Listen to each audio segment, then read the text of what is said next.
Boleh nunjuk dulu Pak, enggak apa-apa. Iya. Ya, terus jadi Pak Sinten tadi? Lupa Pak tadi. Jiman. Pak Jiman. Sakit 2018 Januari ketika sebelumnya jatuh dari atap, nggak merasakan sakit, tapi selang beberapa waktu baru sakit. Baru kira-kira. Itu selangnya berapa bulan Pak? Yang sakit. Pas sakit itu? Pas sakit itu hampir 1 tahun. Hampir 1 tahun baru sakit. Bukan, yang mulai jatuh itu sudah kira-kira 12 tahun atau 13 tahun baru sakit. Iya. Pertama sakit itu kan cuma sepele, cuma itu apa itu? Cuma bersin toh. Nah, bersin itu langsung badannya itu langsung cerenut gitu loh. Ibaratnya pokoknya boyoknya itu langsung sakit, terus nggak bisa jalan sama sekali ya, masih bisa. Kan waktu itu pas mau kena itu toh, saya kan belanja ke pasar, biasanya kan jual bakso, jadi pagi-pagi kan beli daging ke pasar. Oh, jadi kan jualan bakso? Ya, jual bakso. Waktu itu merantau di Kupang, NTT toh lah, pagi-pagi pas beli daging itu mau di mall, mau di tempat gilingan itu, masih di tempat orang jual daging itu bersin, itu langsung sakit pinggang itu, langsung nggak bisa jalan. Ya masih bisa jalan, terus masih sampai di tempat tukang mall masih bisa, terus sampai di tukang mall langsungan sudah kesakitan, terus habis kesakitan di tukang mall itu terus saya istirahat sebentar, terus diantar anak buahnya yang tukang mall itu pulang ke rumah.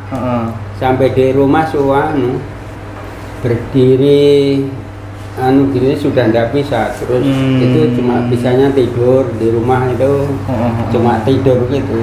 Tidur kalau dibawa miring sakit, sudah sakit, ngapa-ngapa sakit. Jadi jenengan sempat bed rest ya, sempat tidak bisa ngapa-ngapain. Iya, tidak bisa tiduran aja Pak berarti Pak. Terus baru gitu toh, kira-kira 1 minggu kan saya merantau di Kupang, kira-kira seminggu terus pulang ke Jawa, mau berobat di Jawa toh, berobat di Jawa. Tapi sebelum pulang ke Jawa di Kupang itu sudah ke dokter, katanya ini harus operasi gitu. Saran dokter kan harus operasi toh.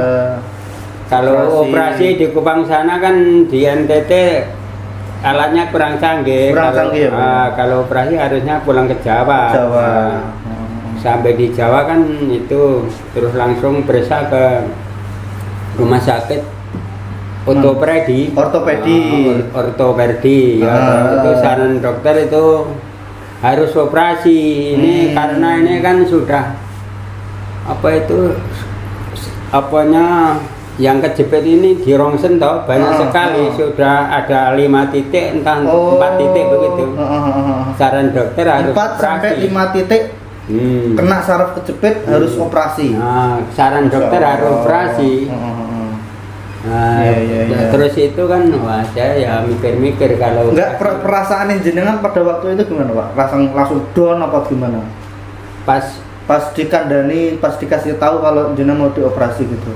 Ya agak susah memang. Susah ya, nggak bisa diungkapkan dengan kata-kata. Agak takut ya? Gitu sebenarnya. Yang sebagian kan anak dorong suruh harus operasi. Kalau enggak dioperasi kan enggak mungkin bisa sembuh. Soalnya ini sudah tapi ada sebagian. Tapi dibilangi dokter juga ada Pak, misal ini Pak ini nanti kalau operasi kemungkinan bisa sembuh, tapi juga kemungkinan ada gagal otak kayak gitu, ada dikasih tahu gitu juga enggak Pak? Dokter ngasih saran itu kalau sembuhnya bisa sembuh, tapi cuma kalau untuk normal itu enggak menjamin begitu.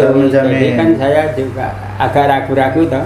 Cuma kalau operasi itu cuma ngurangi sakitnya katanya, tapi kalau berhasil ya bisa berjalan, kalau enggak berhasil malah total nggak bisa jalan, katanya begitu toh. Habis itu kan terus mikir-mikir kan ke ortopedi itu harus. Itu berarti tahun 2019. 2018 bulan Januari, Februari, Maret, April, berapa bulan tadi? 7 bulan. Januari, itu kan Februari, rencana kan bar itu toh, terus ke ortopedi, terus itu dipikir-pikir mengajukan itu toh, kan punya KIS kan aku, jadi KIS itu Kartu Indonesia Sehat itu masih katanya itu antriannya sampai 6 bulan. Ya, kalau sampai 6 bulan ya dipikir-pikir terus ke tempat rumah sakit Karisma itu. Karima. Nah, kalau itu bisa langsung tapi biayanya ya sekitar 75 juta. Ya kalau operasi kan gitu toh. Nah, habis itu kalau yang 75 juta itu tanpa kartu KIS gitu, Pak? Iya, tanpa kartu biaya KIS, sendiri ya? Biaya sendiri. Terus sama anak-anak, wah dipikir-pikir ya kalau begitu ya dipikir dulu begitu. Terus sambil berjalan, sambil waktu kan nah, itu kan sambil sama anakku nama Adir kan suruh minum susu.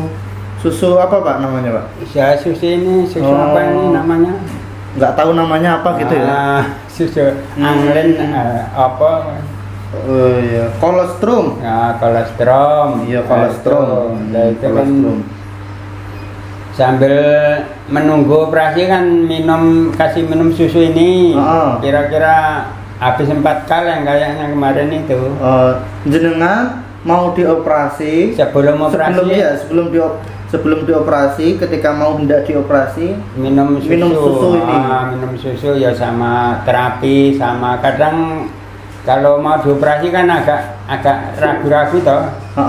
Maunya ikhtiar yang lain, seandainya bisa sembuh kan pilih nggak dioperasi begitu toh. Ya minum susu, ya terapi, ya dicoba semua, kadang agak urut begitu, renang.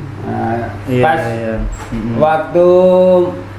waktunya mau operasi kan minum susu ini sudah kira-kira habis 4 kaleng begitu. Habis 4 kaleng. Itu dengan jalan jenengan bisa jalan? Belum. Baru bisa kemarin kan kaki ini diangkat begini tidak bisa. Itu sebelum habis 4 kaleng itu kaki sudah bisa begini. Terus waktu duduk kan agak tinggi begini toh. Duduk begini nih. Begini nih, waktu belum minum susu ini ngangkat begini tidak bisa. Setelah habis 3 kaleng itu bisa begini. Habis 3 kaleng bisa kayak gitu. Bisa begini. Terus lama-lama itu jongkok-jongkok ini bisa begini. Bisa agak berdiri begitu loh, pakai rambatan begitu. Terus pas mau waktunya operasi bisa berdiri, jadi kan waktunya yang mau operasi itu yang mulai sakit kan bulan 1 toh. Bulan 4 kan mau dioperasi sebenarnya. Tapi karena aku bisa berdiri terus sama anakku itu enggak jadi operasi. Oh gitu. Jadi operasi terus. Terus yang itu kan ngurus apa itu toh sama dokter siapa? Yang apa itu? Yang dokter Karima itu.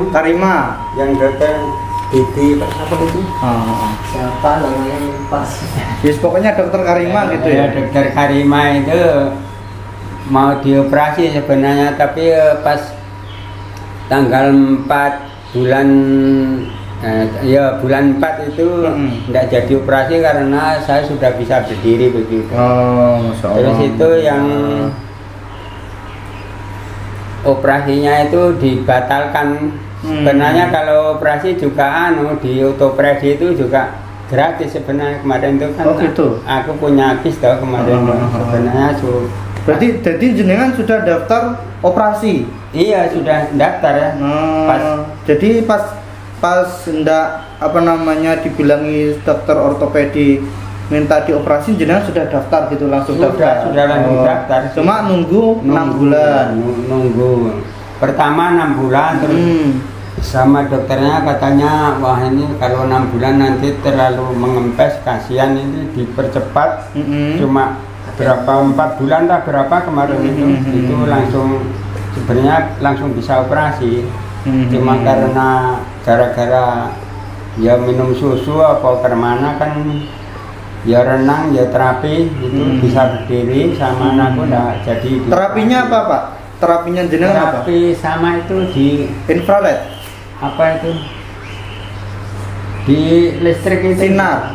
Di sinar itu. Oh iya betul. Terapi di sinar itu pernah itu di Sukarjo 2 kali entah 3 kali gitu. Ya intinya dibantu dengan terapi gitu ya. Terapi sama ya pernah urut, pernah terus itu jangka 5 bulan ya masih sakit, masih ya cuma terus ini yang bisa agak jalan itu sudah jangka setahun kok. Pertama kan kenanya bulan 1. Nah itu selama 6 bulan sampai 7 bulan ya bisa jalan tapi masih mendongkrok gitu. Nah, kalau sudah berjalan yang agak lurus itu mulai bulan 1. Jadi Masya Allah. bulan 1 tahun 2019 mana ya setahun tepat. Setahun itu bisa berjalan gitu. Terus gimana perasaan jenengan setelah bisa berjalan hanya dengan minum susu ini Pak, tanpa harus dioperasi gimana jenengan? Ya selain minum susu ya setelah bisa berjalan dikit itu sering renang, masih sering terapi. Perasaan jenengan gimana? Perasaan penggalian jenengan gimana? Ya alhamdulillah begitu. Kalau operasi kan masih dokter juga tidak menjamin kalau bisa sembuh tapi tidak seperti yang tidak dioperasi ini. Kalau dioperasi kan malah bisa bisa sempurna, tidak ada yang diambil di sini, jadi kayaknya masih kekuatannya itu masih normal. Tapi kalau dioperasi seandainya sembuh kekuatannya malah kurang, orang bilang begitu. Ya gitu pemirsa. Kalau jadi barangkali Anda saat ini baru sedang terkena penyakit HNP atau saraf kejepit. Ya ini pengalaman real. Ini pengalaman real dari Pak Jiman. Nyata, pengalamannya nyata real. Mau dioperasi sebelum dioperasi minum susu. Ini minum susu kolostrum dari New Zealand. Ini susunya dari New Zealand, tapi sudah banyak beredar di Indonesia. Seperti itu teman-teman. Jadi kalau di ilmu pengobatan Islam sendiri, kalau tadi saya mengatakan bahwasanya ada satu ungkapan kalau penyakit itu bisa sembuh hanya dengan diperbaiki inputnya saja, ngapain harus operasi gitu. Jadi ada tipe-tipe penyakit yang memang tidak dipungkiri itu harus operasi. Jadi ada satu penyakit yang tidak dipungkiri harus operasi gitu. Tapi bisa kita mencari kemudian second opinion, cari jalan yang lain, misalkan dengan konsumsi herbal ataupun diperbaiki pola makan, diperbaiki pola minum. Dengan begitu insya Allah dengan izin Allah Subhanahu wa Ta'ala sudah sehat kembali ya. Seperti ini, seperti pengalamannya Pak Jiman ini. Ini pengalaman yang teramat sangat berharga ya Pak ya. Ya, jadi ini referensi buat teman-teman atau keluarga pemirsa semuanya. Apabila Anda, keluarga Anda, Bapak Ibu Anda yang barangkali saat ini mengalami penyakit HNP, ini bisa jadi referensi input atau makanan ataupun minuman saat Anda ataupun keluarga Anda mengalami penyakit HNP. Jadi diperbaiki inputnya dengan susu seperti ini, terus kemudian nanti terapinya bisa dipadukan kalau kita pernah belajar apa namanya PAZ, pengobatan akhir zaman, itu nanti jadi referensi tersendiri, ataupun PTB, pembetulan tulang belakang, ini bisa juga, ataupun crack method itu ya di crack gitu, ini pembetulan saraf tulang belakang nih. Jadi begitu teman-teman semuanya yang dimuliakan Allah Subhanahu wa taala. Demikian video kali ini, semoga bermanfaat. Saya ucapkan terima kasih Pak Jiman. Mudah-mudahan panjenengan diberikan barokah, diberikan kesehatan oleh Allah Subhanahu wa taala. Amin. Amin. Assalamualaikum warahmatullahi wabarakatuh. Sebelumnya di sini saya mau menambahkan, karena saya adalah anaknya, jadi Bapak Jiman ini adalah bapak saya. Jadi saya tahu betul dari awal mula dia sakit, saya merawat itu kira-kira 7 bulan. Jadi saya akan mengambil kesimpulannya, jadi biar pemirsa semua paham dengan inti dari pembicaraan Ustadz tadi sama bapak saya. Terkena HNP itu bapak saya 2018, jadi jatuh dari atap itu emang 10 tahun yang lalu. Itu waktu jatuh dari atap beliau tidak sakit dan masih bisa jalan ya. Nah, efek dari saraf kejepit itu biasanya dirasakan setelah beberapa tahun kemudian. Nah, sakitnya itu puncaknya di 2018. Tapi itu efek dari jatuh 10 tahun yang lalu, itu kata dokternya ya. Kemudian pemicunya itu beliau karena bersin waktu di pasar.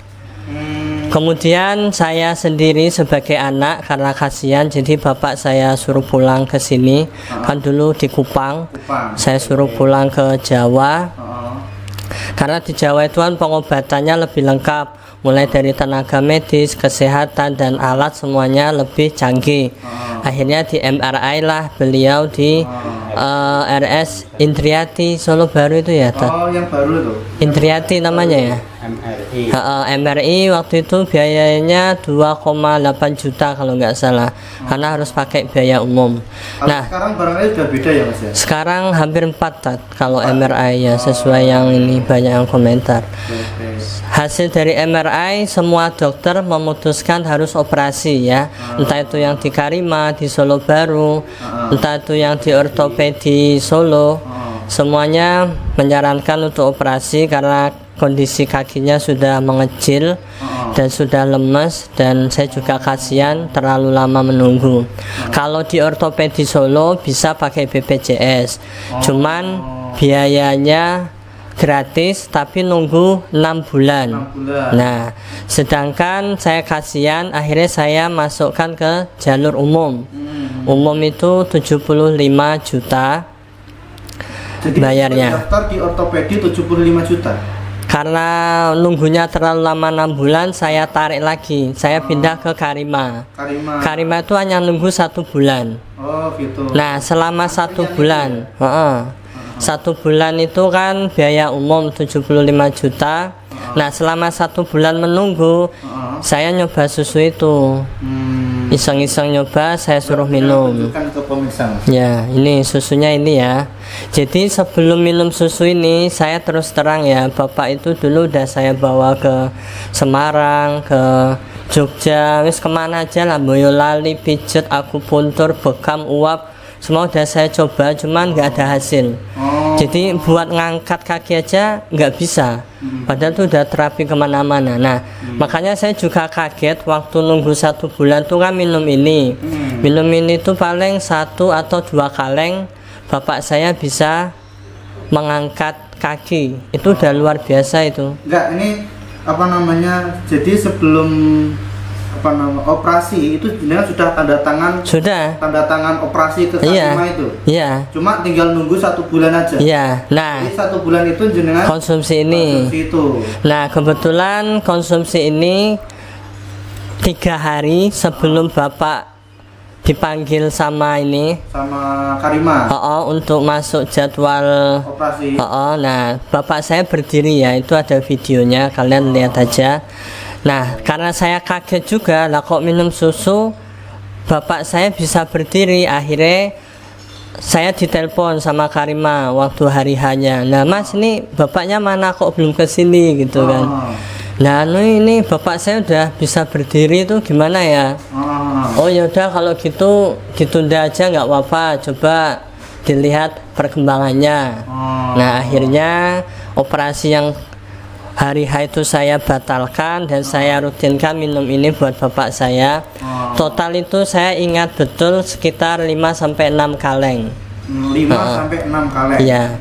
Jadi bertahap ya. Emang satu kaleng itu perubahannya kakinya diangkat dulu. Kemudian kaleng kedua bapak udah bisa berdiri sendiri. Kaleng ketiga bisa berjalan agak jauh. Ya itu videonya delalah saya juga nyimpen semua. Kemudian sampai 5-6 kaleng sudah sembuh total sampai sekarang ya. Sekian pengalaman sekarang dari saya. Saya mau tanya, analoginya gimana kok HNP saraf kejepit kok bisa sembuh dengan susu? Ya. Kalau tadi dari perspektif dunia pengobatan Islam itu kan input, sistem sama output.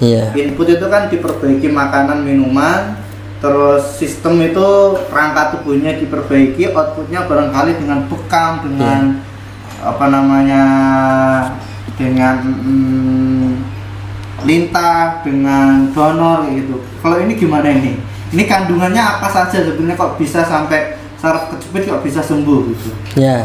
Sebelumnya kalian harus tahu ya, saya sendiri waktu tahu susu ini sebenarnya malah buat penyakit yang ganas kayak kanker, jantung, diabetes, tumor. Karena waktu saya ikut seminar kesehatannya itu banyak yang testimoni sembuh. Oh jadi jenengan pernah ikut seminar ini? Iya, itu yang hadir dokter-dokter juga. Setelah bapak ini apa sebelumnya?